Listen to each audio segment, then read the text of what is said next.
Troppo gravi le sue condizioni. È morto nel letto della terapia intensiva dell'ospedale di Padova, Fatos Cenai, 59 anni, guardia carceraria in pensione di origine albanese.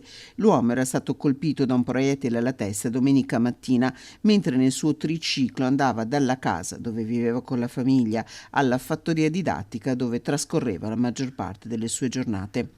Indagano adesso per omicidio i carabinieri che da domenica mattina sono al lavoro per cercare di ricostruire quanto accaduto. A soccorrere il 59enne in via Casoni Basse erano stati due guardiapesca che intorno alle 8 avevano notato l'uomo a terra, il triciclo capovolto al fianco. Immediato l'intervento del 118. Fatos Cenai era stato portato in elicottero a Padova, ma da subito i sanitari si erano riservati la prognosi.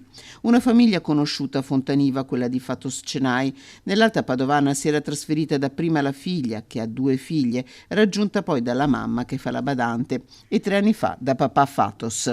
Molti conoscevano il 59enne, una persona ben voluta, tante le domande che restano aperte su una morte per ora inspiegabile. Chi ha esploso il colpo? Fatos Fatai è una vittima casuale o si è trattato di un agguato? Le indagini sono aperte a 360 gradi, tra le ipotesi aperte sul tavolo degli investigatori quella del tragico errore di un cacciatore, ma anche di una possibile vendetta legata al suo passato.